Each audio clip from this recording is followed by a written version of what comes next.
বন্ধুরা নমস্কার। কেন্দ্রের সরকারের সংকট ধীরে ধীরে দেখা দিতে শুরু করে দিয়েছে এবং এই সরকারের সংকট তৈরি হচ্ছে বিহার থেকে। কারণ যেদিন সরকারের শপথ গ্রহণ হয়েছিল সেই দিন থেকে অনুমান করা শুরু হয়েছিল যে এই সরকারের স্থায়িত্ব হয়তো বেশি দিন থাকবে না।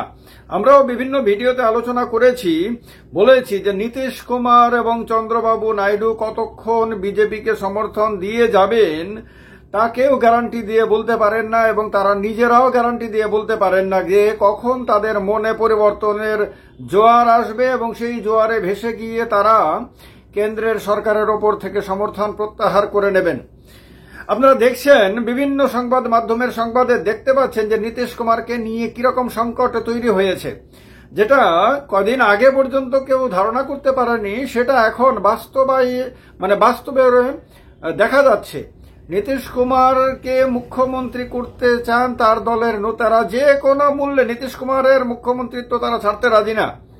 অন্যদিকে বিজেপির বড় বড় নেতারা, একাধিক নেতা বলেছেন যে তারা নির্বাচনের পরে রেজাল্ট দেখে তারা কে মুখ্যমন্ত্রী হবেন সেটা ঠিক করবেন। কেউ বলেছেন যে দিল্লির নেতারা ঠিক করবেন।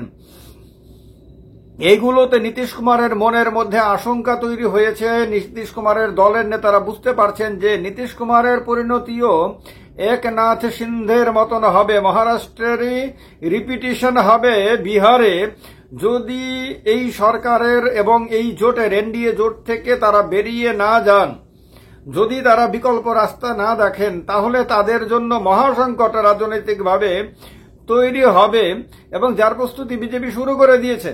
কারণ বিজেপির একজন নেতা কদিন আগে মাত্র বলেছিলেন যে অটল বিহারীর স্বপ্ন সেদিনই পূরণ হবে যেদিন বিজেপি নিজের সরকার গঠন করতে পারবে বিহারে।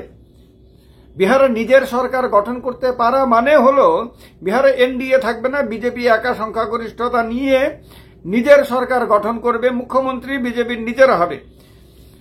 সেই মুহূর্তে আপনার বিহারের রাজনীতি সরগরম হয়ে গেছে এবং সমস্ত বিরোধী দলগুলো বলতে শুরু করে দিয়েছে যে তার মানে একনাথ সিন্ধের পরিণতি নীতিশ কুমারের জন্য নিশ্চিত।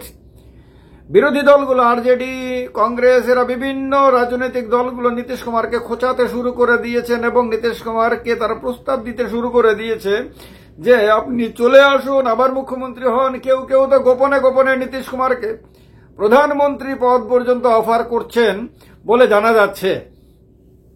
এইসবের মধ্যে সমস্যাটাতে খুব গভীর হয়ে গেছে, সেটা বোঝা গেছে। নীতিশ কুমার দিল্লিতে গেছেন, মনমোহন সিংয়ের পরিবারের সঙ্গে দেখা করেছেন, তাদেরকে সমবেদনা জানিয়েছেন। কথা ছিল নাকি যে তিনি প্রধানমন্ত্রীর সঙ্গে দেখা করবেন, তিনি অমিত শাহের সঙ্গে দেখা করবেন, তিনি জেপি নাড্ডার সঙ্গে দেখা করবেন, বিজেপির অন্যান্য বড় নেতাদের সঙ্গে তিনি দেখা করবেন, মিটিং করবেন, গুরুত্বপূর্ণ আলোচনা করবেন। কিন্তু লাস্টে দেখা গেল তিনি কারোর সঙ্গে দেখা করলেন না, অথবা কেউ তার সঙ্গে দেখা করলেন না। মানে হয় তিনি প্রধানমন্ত্রীর সঙ্গে দেখা করলেন না, নয় প্রধানমন্ত্রী তার সঙ্গে দেখা করলেন না। হয় তিনি অমিত শাহের সঙ্গে দেখা করলেন না, নয় অমিত শাহ তার সঙ্গে দেখা করলেন না।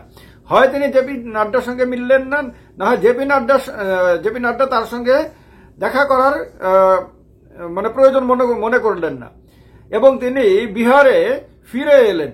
এই ফিরে আসার সঙ্গে সঙ্গেই সবাই অনুমান করতে শুরু করেছেন যে কিছু একটা তো ঝামেলা আছে। আজকে তিনি দুপুরবেলায় রাজ্যপালের সঙ্গে দেখা করেছেন, রাজ্যপাল আরিফ মোহাম্মদ খান, তার সঙ্গে দেখা করেছেন। কি ব্যাপারে দেখা করেছেন বিষয়টা হয়তো ধীরে ধীরে স্পষ্ট হবে, তার আসল কারণটা।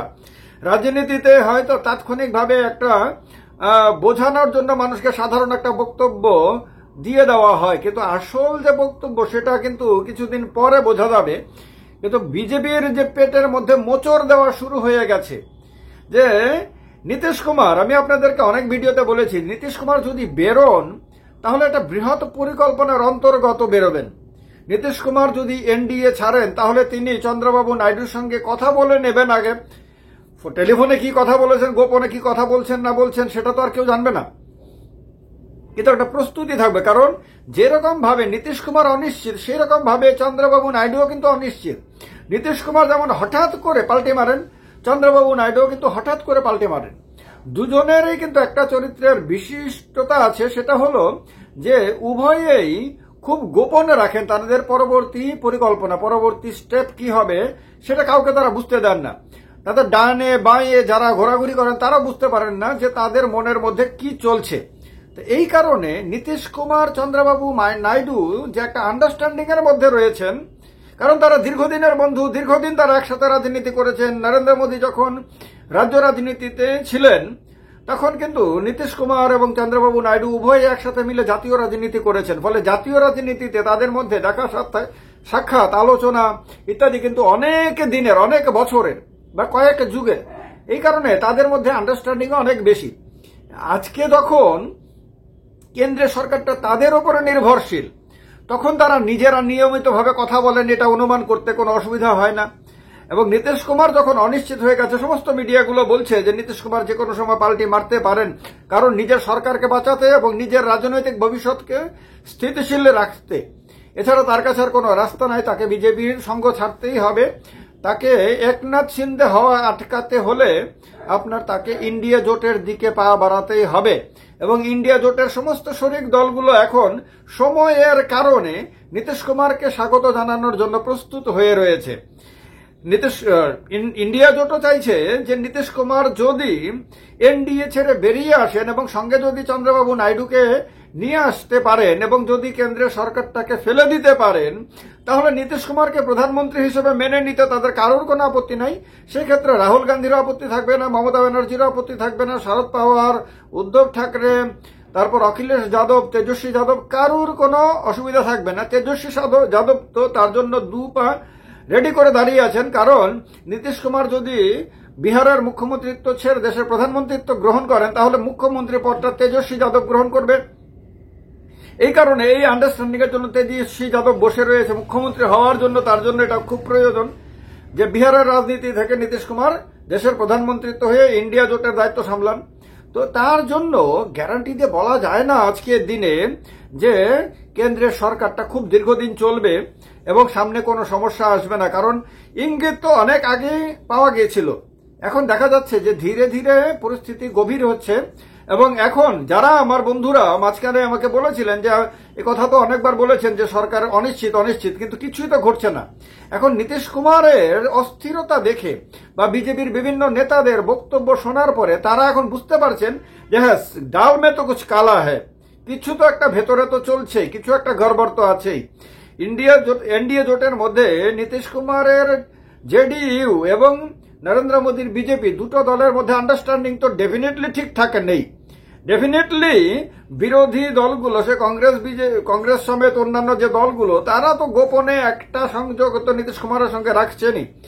লালু প্রসাদ যাদব, তেজস্বী যাদব, তারা যে মাঝে মাঝেই যে বিহারের সরকার নিয়ে, কেন্দ্রের সরকারের স্থায়িত্ব নিয়ে যে বক্তব্য রাখছেন, নীতিশ কুমারের রাজনৈতিক ভবিষ্যৎ নিয়ে যে তারা বিভিন্ন সম্ভাবনার কথাগুলো বলছেন, তার পেছনে তো একটা গোপন পরিকল্পনা তো রয়েছে। এখন তারা বুঝতে পারছেন এবং এখন সবাই মনে করছেন, কারণ আমার অনেক বন্ধু আমাকে অফ দ্য রেকর্ড আমাকে বলেছেন যে হ্যাঁ ভাই, এখন তো মনে হচ্ছে যে কেন্দ্রে একটা অনিশ্চয়তার পরিবেশ রয়েছে, কারণ নীতিশ কুমার যদি পাল্টি মারে তাহলে তিনি তো অনেক বড় পরিকল্পনা করে পাল্টি মারবেন।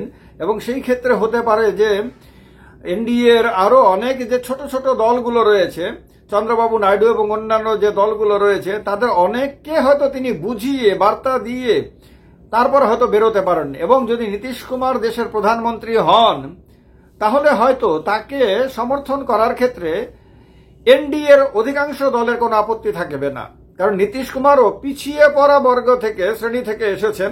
সেই ক্ষেত্রে তিনি যদি দেশের প্রধানমন্ত্রিত্বের দাবিদার হন বা প্রধানমন্ত্রিত্বের আসন নিতে চান, তাহলে সেক্ষেত্রে না ইন্ডিয়া জোটের শরিক দলগুলো কেউ আপত্তি করবে, না এনডিএ জোটের অধিকাংশ দল আপত্তি করবে। সেই ক্ষেত্রে সংখ্যাগরিষ্ঠতা পাওয়া ইন্ডিয়া জোটের জন্য তেমন কোনো বড় ব্যাপার হবে না। তার কারণে বন্ধুরা, যত দিন যাচ্ছে তত কিন্তু সম্ভাবনা তৈরি হচ্ছে। এবং আজকে দুপুরবেলায় রাজ্যপালের সঙ্গে নীতিশ কুমারের দেখা করার পেছনে একটা গভীর পরিকল্পনা রয়েছে, এটা বুঝতে অসুবিধা নাই। যদিও বাইরে ভিন্ন কথা বলা হচ্ছে, ভিন্ন কথা বলা হবে, কারণ আসল পরামর্শ, আসল যে প্ল্যানটা, সেটা রাজনীতিতে সাধারণত কেউই, বুদ্ধিমত্তা সম্পন্ন কোনো ব্যক্তি মানুষকে অগ্রিম বুঝতে দেয় না। তো সুতরাং কেন্দ্রের সরকারের স্থায়িত্ব আপনাদের দৃষ্টিতে কতদিন? আপনাদের কি মনে হয় যে এই সরকার 5 বছর পূর্ণ করতে পারবে, না এই বছর মাঝখানে এই সরকার মাঝখানে পড়ে যাবে? আপনাদেরকে মনে হয় যে নরেন্দ্র মোদীর জায়গায় নীতিশ কুমার যে কোনো সময় দেশের প্রধানমন্ত্রী হতে পারেন? এনডিএর জায়গায় ইন্ডিয়া জোট যে কোনো সময় সরকারের নিয়ন্ত্রণকারী শক্তি হতে পারে? মনে হয় যে নীতিশ কুমারকে কংগ্রেস, তৃণমূল কংগ্রেস, সমাজবাদী পার্টি, আরজেডি, তারপর শিবসেনা, ইউবিটি, শারদ পাওয়ারের এনসিপি এই সমস্ত দল মেনে নেবে? আপনাদের মন্তব্য আমি দেখার জন্য অপেক্ষা করব। কমেন্ট বক্সে আপনারা কমেন্ট করে নিজেদের মন্তব্য জানাবেন। ভিডিওটি ভালো লাগবে সবাইকে তার জন্য এটাকে শেয়ার করার জন্য অনুরোধ করছি।